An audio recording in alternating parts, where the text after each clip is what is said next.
제가 2주 전에 느부갓네살 왕과 관련해서 사드락과 메삭과 아벳느고의 신앙에 관해서 말씀을 드린 적이 있습니다.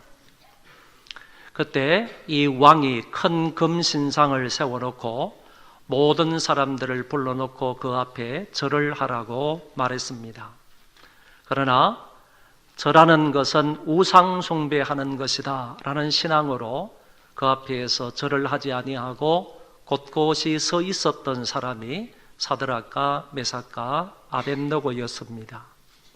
왕은 대노하면서 그 사드락과 메삭과 아벳느고를 극렬히 타는 풀무불 속에 집어 던졌습니다. 그러나 그 풀무불 속에서 하나님께서 그들을 완전하게 보호하신 것을 엿볼 수가 있습니다. 불이 그들의 몸을 태우지 못했다고 했으며 불꽃이 그들의 머리카락을 거슬리지 못하게 했다고 하셨으며 옷빛이 변하지 아니하였고 불탄 냄새도 없었다라고 성경은 말해주고 있습니다. 이런 것을 본 그 희한한 광경을 본 참으로 놀라운 이적을 본 느부갓네살 왕이 놀라면서 하나님 앞에 찬송을 드렸습니다. 그리고 전국에 방을 붙여서 이 사드락과 메삭과 아벳느고의 하나님을 경홀히 말하는 사람은 전부 다 그 몸을 죽이겠다, 베겠다라고 조서까지 내린 부분을 우리가 볼 수가 있습니다. 이 다니엘서 3장에서 우리가 이런 말씀을 보았는데 여기까지의 말씀만 들으면 이 느부갓네살 왕이 하나님을 잘 믿는 사람이 아닐까, 하나님을 잘 신앙하는 사람이 아닌가라고 생각이 됩니다. 그런데 오늘 다니엘서 4장인 본문을 읽어보면 이 느부갓네살 왕이 진짜로 이 사람이 하나님을 잘 믿는 사람일까? 이렇게 의심이 들게 됩니다. 그러면 과연 어떻게 해서 이 느부갓네살 왕이 하나님을 잘 믿는다고 볼 수가 없겠는가 하는 이런 부분에 관해서 오늘 다니엘서 4장의 말씀을 근거로 해서 말씀을 살펴보도록 하겠습니다. 여러분, 우리가 설교를 들을 때마다 이 설교는 기도하는 마음으로 들어야 하는 것이고, 그리고 사모하는 마음과 온유한 심정으로 하나님의 말씀을 들어야 깨닫게 되고 은혜를 받게 되는 것입니다.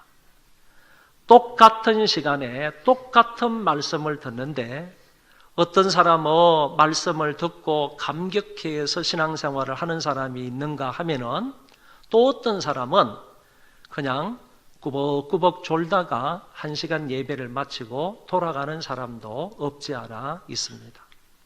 오늘 이 한 시간의 말씀을 들을 때 진정으로 간절히 사모하는 마음으로 하나님의 말씀을 들음으로 말씀에 큰 은혜가 되시기를 바랍니다.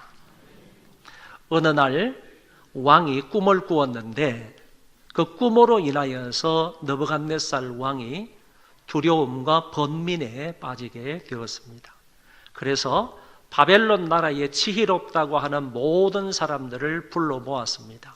그 사람들은 박수와 술객과 술사와 점쟁이들이었습니다. 이 사람들은 한마디로 말해서 우상숭배하는 사람들이고 바벨론 나라의 종교 지도자들이다, 이렇게 말할 수 있습니다. 또 달리 말하면 영매자들이다, 영적인 매개차의 역할을 하는 그런 사람들이 바로 여기에 나오는 이 사람들이다라고 볼 수가 있다는 것입니다. 그런데 여러분, 느부갓네살 왕은 지금 3장에서 하나님의 놀라운 이적을 경험했던 사람입니다. 그 현장을 목도했던 사람입니다. 그래서 하나님의 이 역사가 놀랍다라고 하나님 앞에 찬송했던 사람입니다. 전국에 방을 붙여서 이 하나님에게 설만이 말하는 사람, 경홀이 말하는 사람은 다 죽여버리라, 이렇게까지 조서를 내렸던 사람이 느부갓네살 왕이었습니다. 그럼에도 불구하고 오늘 여기 말씀해 보니까 이 사람은 지금 누구를 의지하고 있느냐라고 하면 바벨론 나라의 이방신을 섬기고 있는 사람들을 의지하고 있더라라는 것입니다. 이런 모습을 볼 때 아직까지 이 사람은 하나님을 제대로 믿는 사람이 아닌 것처럼 보입니다. 하나님께서 무엇을 좋아하시는지, 하나님이 싫어하시는 것이 무엇인지 이런 것조차도 잘 알지 못하는 그런 사람이 느부갓네살 왕이다, 이렇게 볼 수 있겠다라는 말입니다. 이 바벨론의 지혜자들을 불러놓고 왕이 자기의 꿈 이야기를 한 것입니다. 그렇지만은 이 사람들은 왕의 꿈을 전혀 해석하지를 못하였습니다.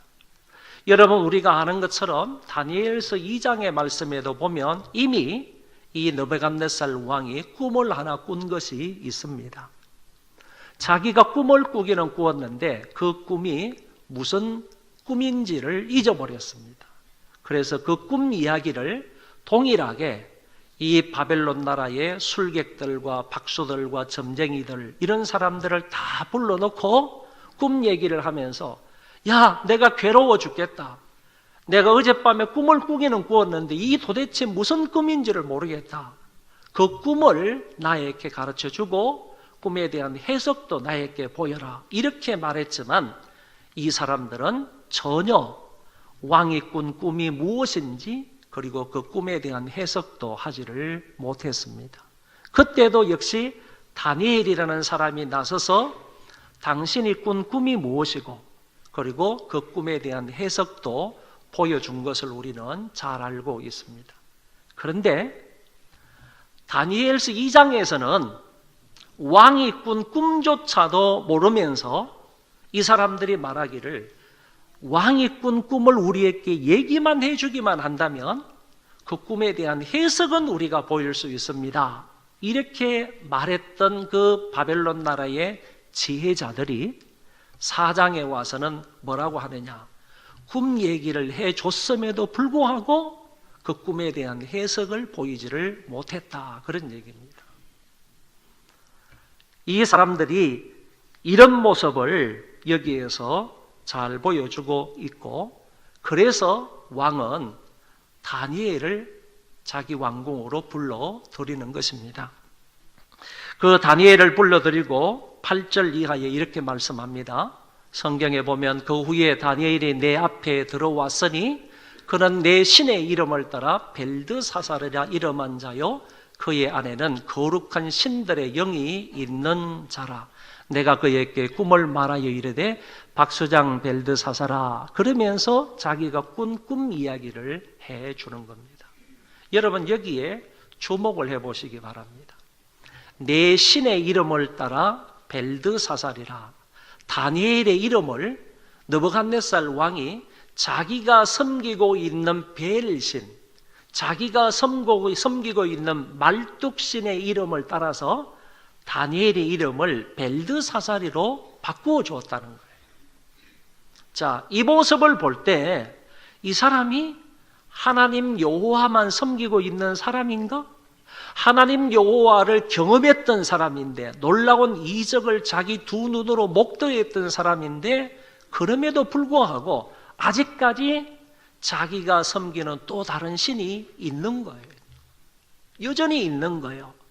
내 신의 이름을 따라서 다니엘의 이름을 벨드사살이라, 벨신이여 그 생명을 보존하소서라는 뜻을 가지고 있는 이름으로 바꾸어 주었다는 겁니다. 여기에서 끝나지 않아요.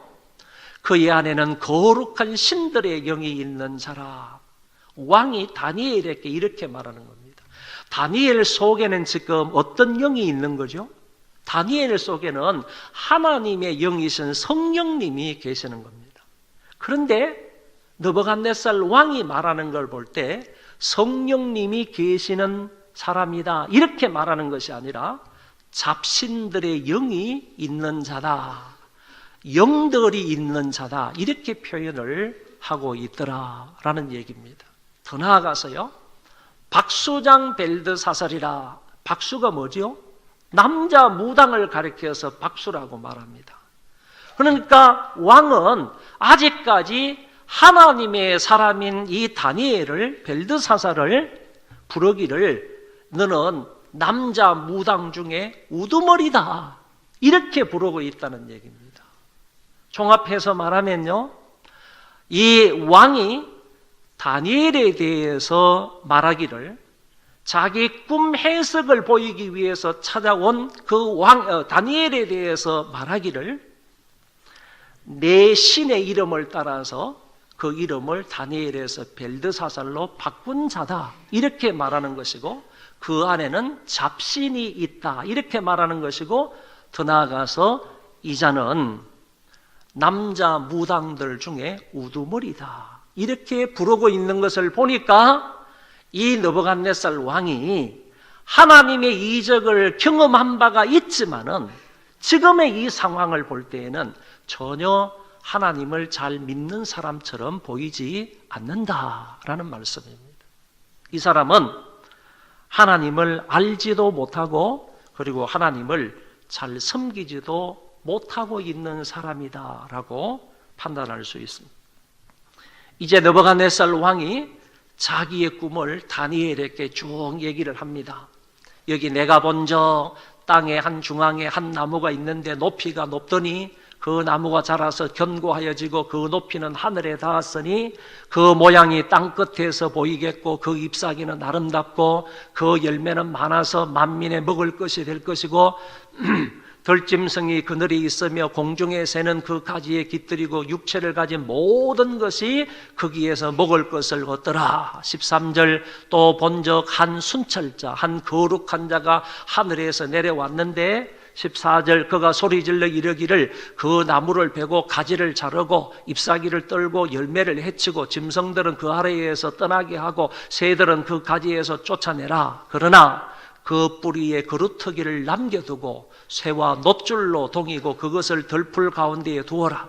그것이 하늘 이슬에 젖고 땅의 풀 가운데에 짐승과 더불어서 제 몫을 얻으리라. 16절, 또 그 마음은 변하여 사람의 마음 같지 아니하고 짐승의 마음을 받아 7대를 지내리라. 이는 순찰자들의 명령대로요 지극히 높으시니가 사람의 나라를 다스리시며 자기의 뜻대로 그것을 누구에게든지 주시며 또 지극히 천한 자를 그 위에 세우시는 줄을 사람들이 알게 하려 함이라.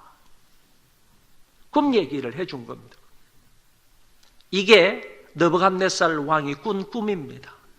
성경에도 매우 길게 나와 있는 것을 볼 수 있는데 이것을 간단하게 요약을 하면 한 땅 중앙에 큰 나무가 있다라는 겁니다.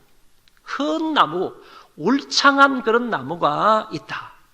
새들도 그 가운데 깃들고 많은 짐승들도 그 안에서 먹이를 얻고 있다 하는 얘기를 여기서 한 것이고, 두 번째 부분에 가서 보면, 더 나아가서요, 여기 있는 말씀과 전체로 보면 하늘에서 어떤 순찰자가 내려와 가지고 하늘에 있는 순찰자가 이 나무를 베어버리라.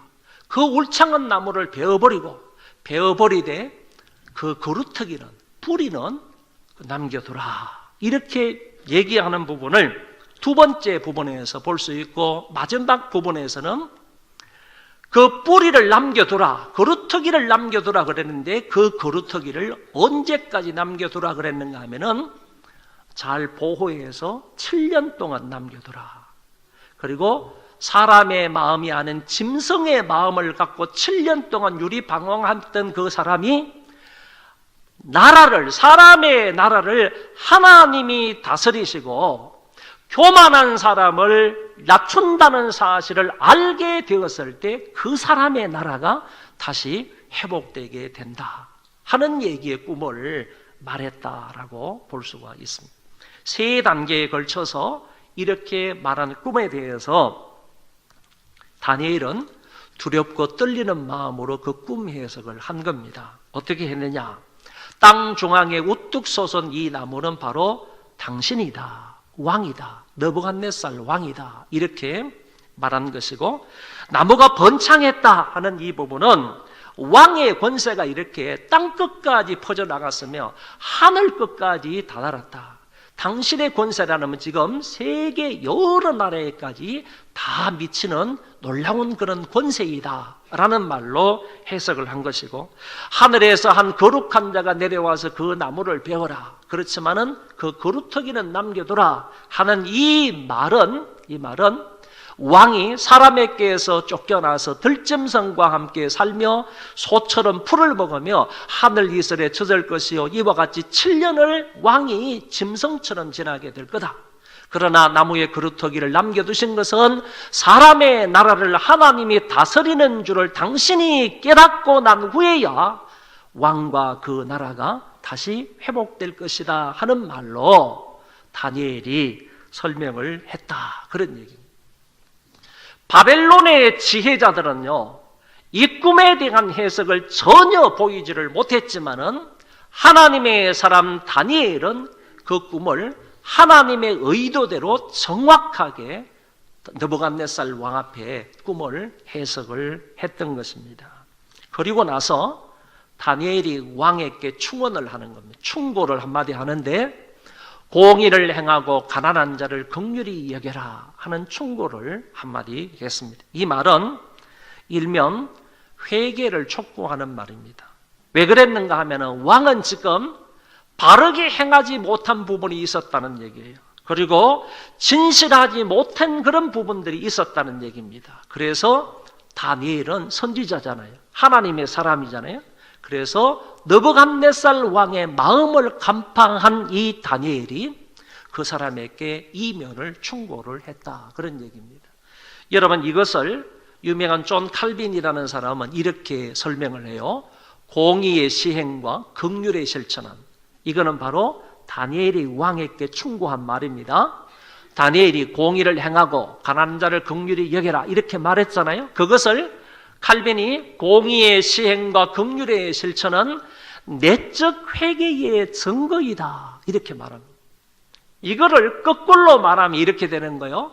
내적인 회심은 외적인 행위의 변화로 표현되어야 한다. 그런 얘기입니다.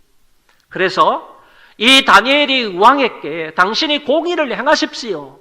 그리고 긍휼을 베푸십시오. 라고 하는 것은 외적인 것을 바꿈으로 인해서 진정으로 당신은 내적으로 회개해야 됩니다. 회심해야 됩니다. 하는 사항을 말하고 있다라고 볼 수가 있겠습니다. 28절 말씀에 가서 보면 결국 이렇게 얘기한, 이렇게 해석한 다니엘의 모든 해석들이 왕 느부갓네살에게 그대로 다 이루어졌다라고 말씀하시는 것을 볼 수 있습니다. 이 다니엘이 해석한 것에 한치의 오차도 없이 해석된 말씀대로 하나님의 의도대로 그 느부갓네살 왕에게 꿈이 그대로 실행이 되었다 하는 것을 말하고 있는 것입니다. 그런데 여러분, 재미있는 사항이 있어요. 이미 다니엘서 2장에 보면 느부갓네살 왕이 한 꿈을 꾼 얘기를 아까 서두에도 말씀을 드렸지 않습니까? 그 꿈이 어떤 꿈이냐 하면은 제가 그림으로 보여주면 바로 이 꿈입니다. 이 꿈을 꾼 거예요. 이 꿈. 다니엘서 2장에서 느부갓네살 왕이 꾼 꿈이 바로 이겁니다.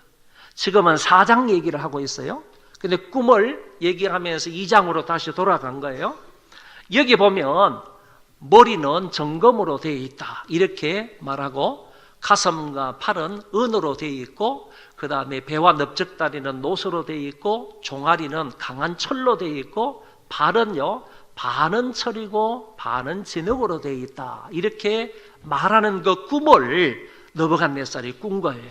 이 꿈을 꾸고 잊어버렸다 그랬잖아요. 그것을 다니엘이 밝혀낸 거예요. 밝혀내고 난 후에 이 꿈이 어떤 의미를 가지고 있는지 2장에서 다니엘이 해석을 했던 거예요. 느부갓네살 왕 당신은 금으로 된 머리 부분에 해당되는 사람이다.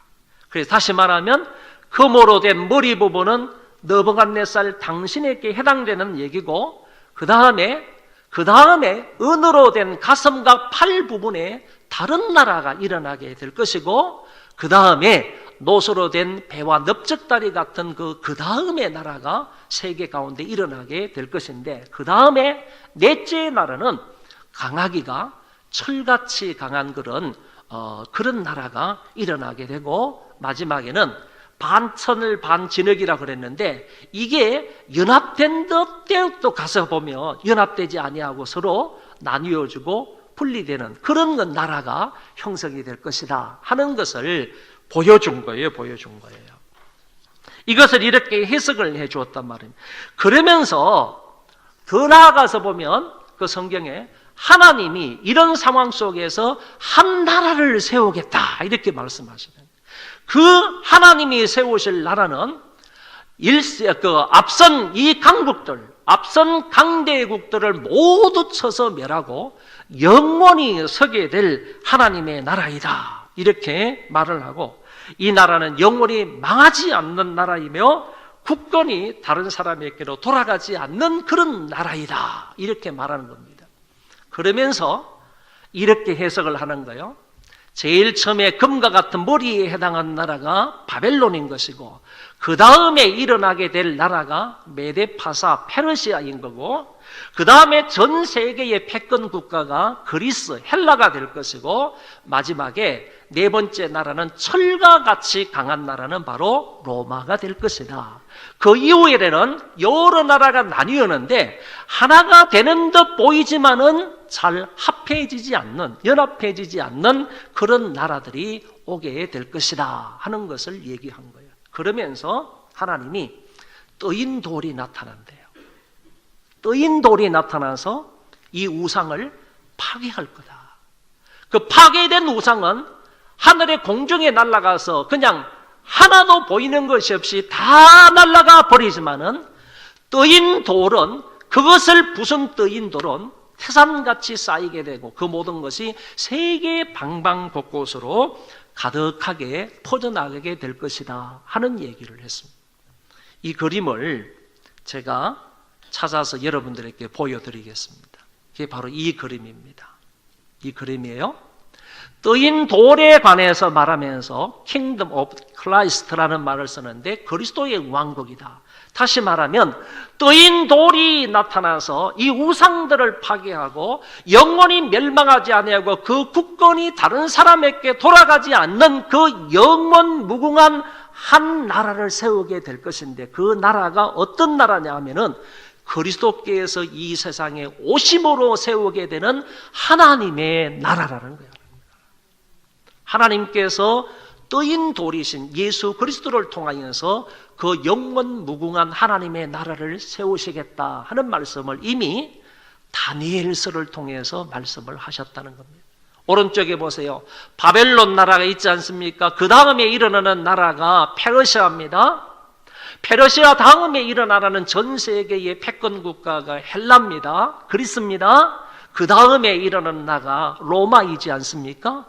그 다음에 일어나는 나라가 여러 나라들, 나뉘어진 나라들이 있는데, 그 나라가 오기 전에 메시아께서, 하나님의 아들께서 이 세상에 오셔서 떠인 돌이 되셔서요, 앞에 있는 모든 나라들을 다 멸망시키신다는 거죠. 파괴시킨다는 거예요.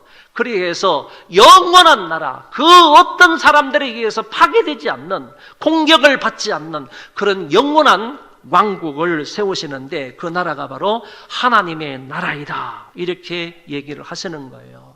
그러면 다니엘서 2장을 통해서 우리가 배울 수 있는 하나님의 말씀의 교훈이 뭐냐라는 거지. 앞으로요, 전 세계의 역사가 어떻게 진행되어 나갈 것인가 하는 것을 다니엘서 2장에 느부갓네살 왕이 꾼 꿈을 통해서 우리가 알 수가 있다는 거예요. 그 다음에 보세요. 나라의 흥망성쇠는 누가 주동하는가?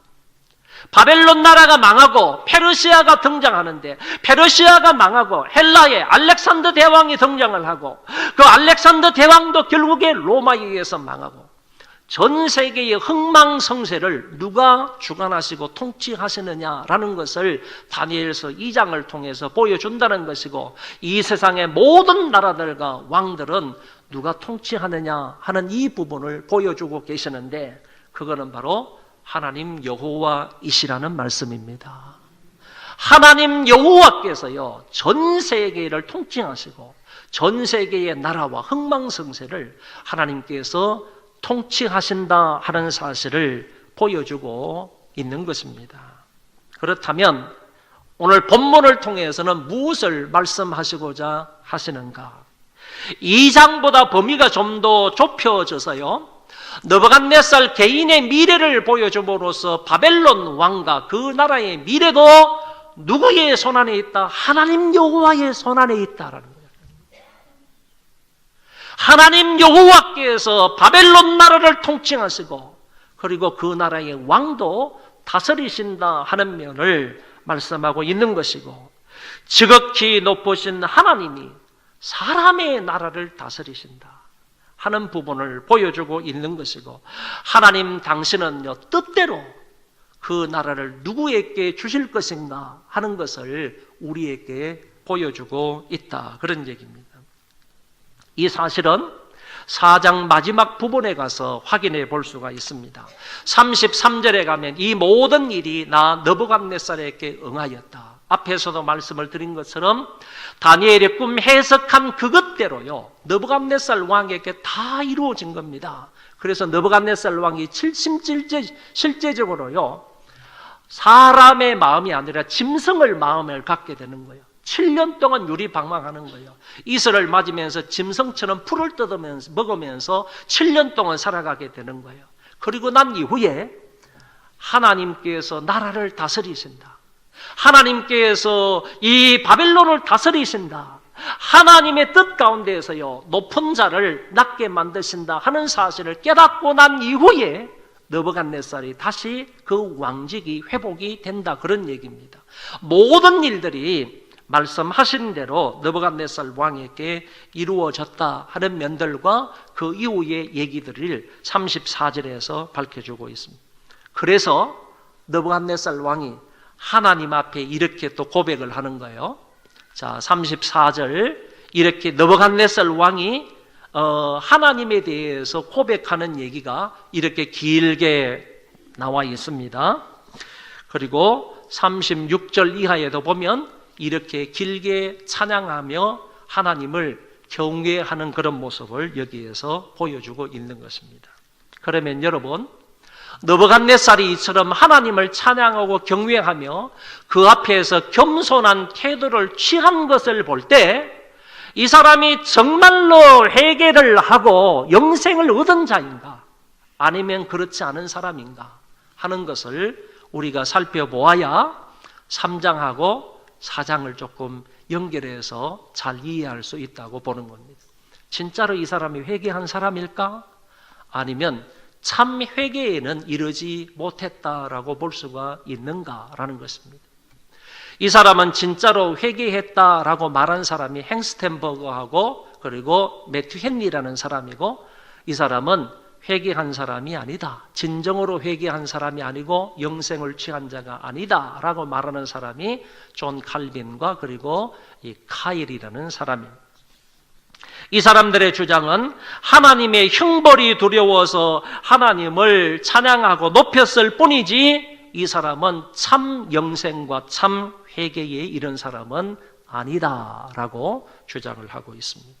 여러분, 앞뒤 문맥을 잘 비교해 볼 때 두 번째, 참 회개에 이르지 못했다라고 보는 것이 더 합당하지 않겠는가라고 볼 수가 있습니다.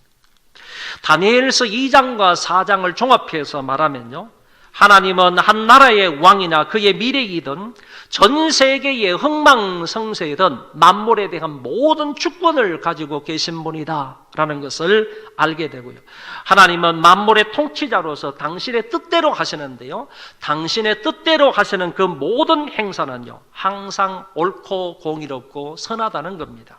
그리고 그분은 교만한 자를 낮추시고요, 겸손한 자를 높이시는 분이다라고 요약해서 말할 수 있습니다. 사랑하는 소망교회 성도 여러분, 느부갓네살처럼요 자기가 이 나라를 이렇게 부강하고 그리고 창대한 나라로 만들었다고 하며 하나님의 은혜와 역사를 부인하는 사람은요, 하나님께서 짐승처럼 그런 사람을 낮추신다는 거예요. 그러나 다니엘처럼요, 어떤 처지와 상황에서든지 모든 것이 하나님의 은혜라고 믿으며 그 하나님을 인정하고 그 하나님만 믿고 살아가는 사람은 하나님이 그 사람을 높이신다는 말씀입니다. 느부갓네살은 교만했습니다. 여러 가지 신을 섬기고 있었습니다. 그리고 하나님의 통치와 주권을 인정하지 못했습니다. 자기 뜻대로 살았던 사람입니다. 그렇게 살다가 하나님이 교만한 자를 낮추신다는 것을 자기의 삶을 통하여서 실제적으로 세상 가운데서 보여준 사람이 느부갓네살입니다. 그렇지만은요, 다니엘은 겸손했고 유일신 하나님 여호와만 섬겼고요, 하나님의 주권과 통치를 믿고 하나님 뜻대로 살았던 사람입니다. 자기는 낮추고 하나님만 높임으로요, 하나님이 겸손한 자를 높이신다는 것을 자기의 삶을 통해서 보여준 사람이 다니엘입니다.